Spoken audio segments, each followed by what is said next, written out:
continue our discussion of the hypothetical case.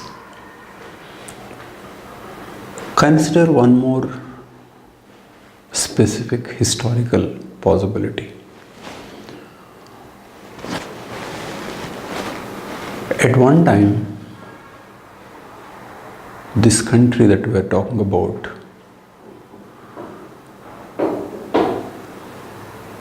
had people with a religion of ancestral worship.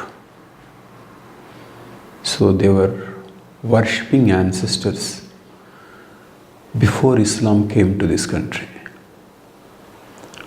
Then Islam came soon after 7th century.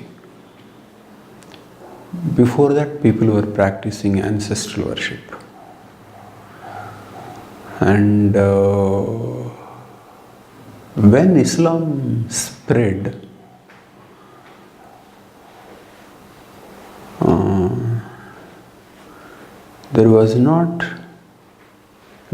it was all Sunnis. In the beginning, there were no sects, and after that, it was Sunnis. So, the entire land at one time, looking from the present point of view, was a Sunni land. In fact, many shrines of Sunnis were located in the southern part. The southern part had many universities meant for Islamic theology, and southern part was very important for Sunnis. But then something happened in the south. There was one Islamic religious man went to the southern part. He came from distant lands, and through his preaching, he converted most of the Sunnis to Shias. So their conversion to Shias was only few hundreds of years.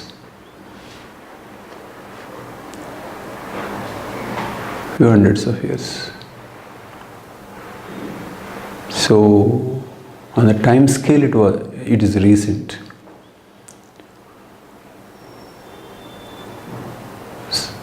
So this made Sunnis say that all the land was Sunni land, and Shias can't take a separate nation.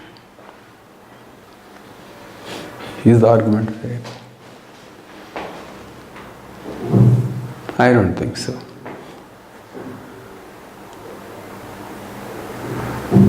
If the people belonging to a land change their religion, how will they lose the land? So,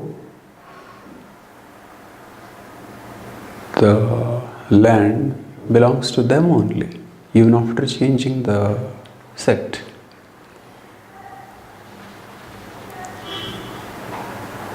So, Sunnis can't claim that there cannot be a separate nation for Shias, because the land at one time belonged to Sunnis. I don't think that is a valid argument.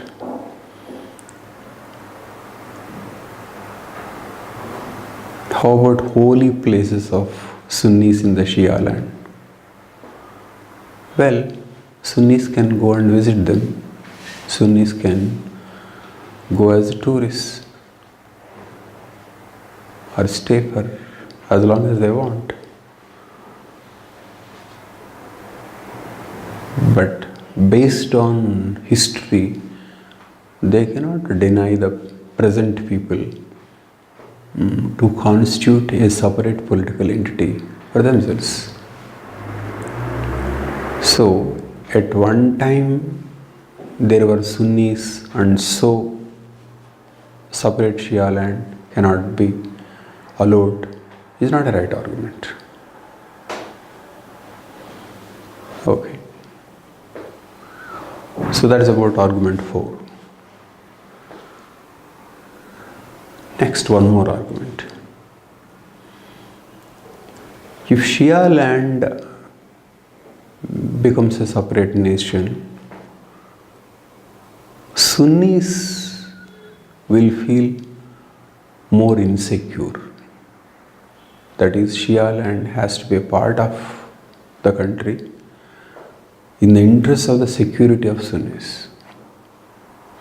Well, if that is the case, then it is very important for Shias to be treated well. In fact, if they are contributing to the security, then they should be treated much better. They cannot feel discriminated when they are contributing to the security of the remaining people. So that argument is not valid. Suppose Shia land consisted of resources and Sunnis were depending on it. Then it is all the more reason that